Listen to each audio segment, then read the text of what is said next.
Assalamualaikum warahmatullahi wabarakatuh. Perkenalkan, nama saya Fuji Imam dan saya di sini sebagai moderator, dan kami akan membahas materi yang akan disampaikan oleh teman saya Jiha Sulistia dan Julai Pani di tempat dan waktu yang diperlihatkan. Dan saya persilahkan untuk Jiha Sulistia dan Pani untuk membawakan materinya. Wassalamualaikum warahmatullahi wabarakatuh. Assalamualaikum warahmatullahi wabarakatuh. Perkenalkan, nama saya Ziha Sulistia, NIM 2019 A1C020. Saya dari perwakilan kelompok 6 yang akan membawa materi bab 1 dengan judul Urgensi Pembelajaran PKN di Sekolah. PKN adalah nama suatu mata pelajaran yang terdapat dalam kurikulum sekolah tahun 2004 berdasarkan Undang-Undang Nomor 20 Tahun 2003, yaitu tentang Sistem Pendidikan Nasional. PKN juga sebagai sarana Nation and Character Building, yakni membangun karakter manusia Indonesia yang Pancasilais. Dikarenakan ideologi Pancasila merupakan identitas bagi bangsa Indonesia, atau dikatakan juga dengan usaha untuk membina, memperbaiki, atau membentuk tabiat, watak, sifat kejiwaan, akhlak budi pekerti sehingga menunjukkan tingkah laku yang baik dan juga berdasarkan dengan nilai-nilai Pancasila.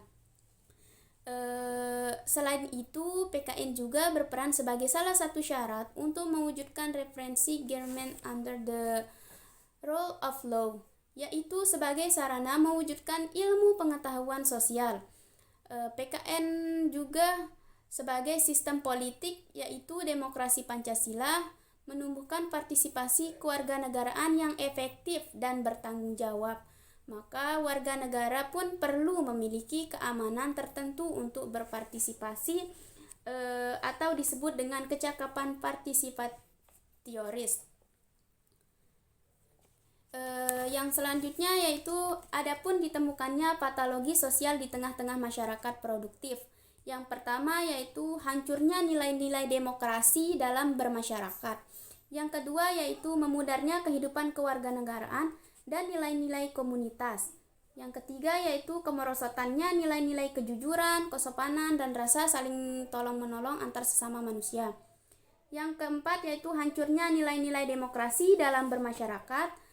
Selanjutnya memudarnya kehidupan warga negara dan nilai-nilai sosial. Dan juga merosotnya rasa saling toleransi antar umat beragama.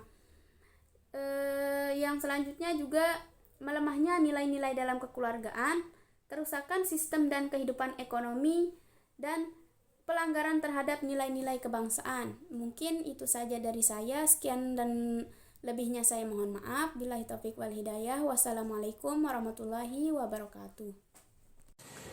Baiklah, bismillahirrahmanirrahim. Assalamualaikum warahmatullahi wabarakatuh. Perkenalkan, nama saya Julai Pani, NIM 2019 A1C003. Di sini saya akan melanjutkan presentasi dari saudari Ziha Sulistia, yaitu tentang bab 2 tentang pengertian sipik dan pendidikan sipik. Pengertian sipik. Pelajaran sipik dimulai diperkenalkan di USA pada tahun 1790. Pelajaran ini diberikan dalam rangka mengamerikakan masyarakat Amerika atau sering disebut dengan Theory of Americanization. Perlu diketahui bahwa masyarakat Amerika itu berasal dari berbagai daerah atau berbagai bangsa. Mereka berkumpul menjadi satu dan membentuk bangsanya sendiri, yaitu warga negara Amerika Serikat menjadi satu bangsa. Maka pelajaran sipik ini membicarakan masalah tentang government, hak dan kewajiban warga negara, dan sipik merupakan bagian dari ilmu politik. Menurut asal kata etimologisnya, sipik itu berarti yang pertama kewarganegaraan, yang kedua sesama warga negara, sesama penduduk, orang setanah, dan yang ketiga adalah bawahan atau kaula. Cakupan sipik di antaranya di sini adalah warga negara dengan hak dan kewajibannya, yang kedua pemerintahan, yang ketiga negara, yang keempat adalah cabang dari ilmu politik. Setelah lama diberikan di Amerika, setelah lama diberikan di sekolah Amerika Serikat, maka dirasa oleh para sarjana banyak sekali kekurangan sipik yang diajarkan di sana, karena sipik itu hanya membicarakan tentang pemerintahannya saja. Sedangkan kebutuhan masyarakat mulai bertambah dan selama masalah semakin meningkat. Dan sipik itu akhirnya diperluas menjadi yang pertama komunisi sipik, yang kedua ekonomi sipik, dan yang ketiga adalah vocational sipik. Pengertian civic education atau PKN. PKN lebih daripada bidang studi karena mengambil pengaruh positif dari keluarga, sekolah, ataupun masyarakat. Ruang lingkup PKN sangat luas, mencakup pengaruh positif berasal dari pendidikan formal di sekolah, pendidikan orang tua di rumah, pendidikan dari luar sekolah maupun dari luar rumah. Melalui PKN, generasi muda akan lebih dibantu dalam memahami, menghayati, melaksanakan cita-cita nasional, serta mampu mengambil keputusan yang tepat dalam mengambil permasalahan pribadi, masyarakat maupun negara. Selanjutnya di sini adalah menurut Undang-Undang Nomor 20 Tahun 2003 tentang Sisdiknas dalam pasal 39 ayat 2, yaitu usaha untuk hubungan warga negara dengan negara serta pendahuluan bela negara agar menjadi warga negara yang dapat diandalkan oleh bangsa dan negara. PKN disimpulkan bahwa ruang lingkup civic education sangat luas. Pertanyaan di sini yang pertama, mengapa masing-masing menjadi keliru dan kabur terhadap sipik atau IKN dan civic education atau PPKN? Jawabannya di sini adalah sebab bahan-bahan civic education sudah diperkaya dengan sumber-sumber lain dari ilmu sosial, teknologi, agama, dan pendidikan. Yang kedua di sini, mengapa bahan-bahan tersebut dikolerasikan dengan civic education? Sebab harus dapat berguna, maka harus secara nyata dalam merencanakan kebutuhan pribadi, masyarakat, ataupun negara tersebut. Proses pertumbuhan civic education atau PKN dilihat dari di sini adalah yang mencakup ilmu sosial, etika, agama, teknologi, sains, positif influence masyarakat, informal sentence, konstitusi negara, psikologi sosial, teori mengajar belajar, proses berpikir, motivasi, transfer affection, active learning, personality, dan adjustment. Baiklah, di sini yang terakhir yaitu pengertian civic education atau PKN. Yang pertama dapat disimpulkan sebagai sebagian dari ilmu political democracy untuk pelajaran di sekolah, mula-mula civic government, kemudian pelajaran civic pada tahun 1790. Yang kedua, timbulnya gerakan civic education pada tahun 1901 oleh Howard Wilson karena pelajaran sipik kurang memenuhi kebutuhan pelajar, aspek pendidikan, dan kebutuhan masyarakat.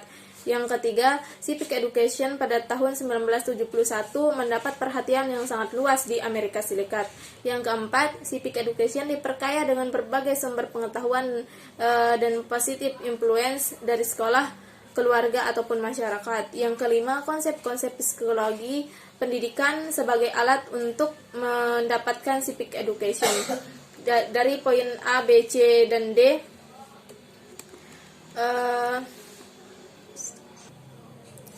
dari poin A, B, C, dan D adalah spon civic education yang sudah diperkaya. Kerucut EFG adalah inti civic education, yaitu political democracy.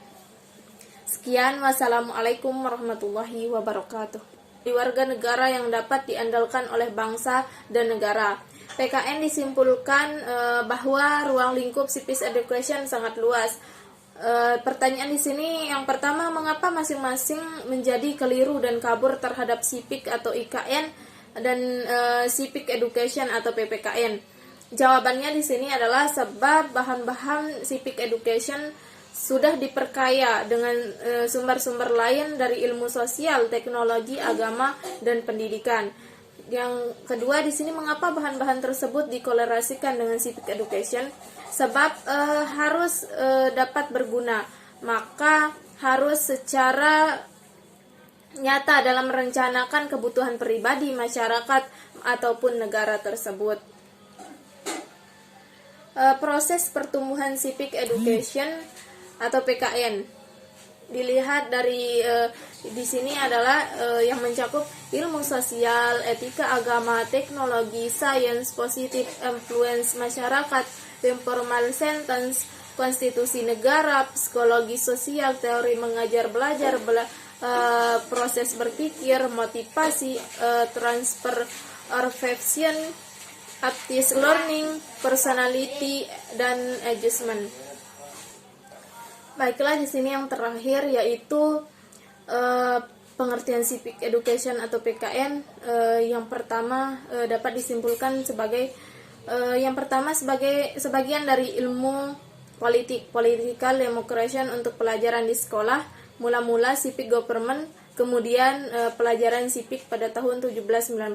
Yang kedua, timbulnya gerakan civic education pada tahun 1901 oleh Howard Wilson karena pelajaran civic kurang memenuhi kebutuhan pelajar, aspek pendidikan, dan kebutuhan masyarakat. Yang ketiga, civic education pada tahun 1971 mendapat perhatian yang sangat luas di Amerika Serikat. Yang keempat, civic education diperkaya dengan berbagai sumber pengetahuan dan positive influence dari sekolah, keluarga, ataupun masyarakat. Yang kelima, konsep-konsep psikologi pendidikan sebagai alat untuk mendapatkan civic education. Dari poin A, B, C, dan D,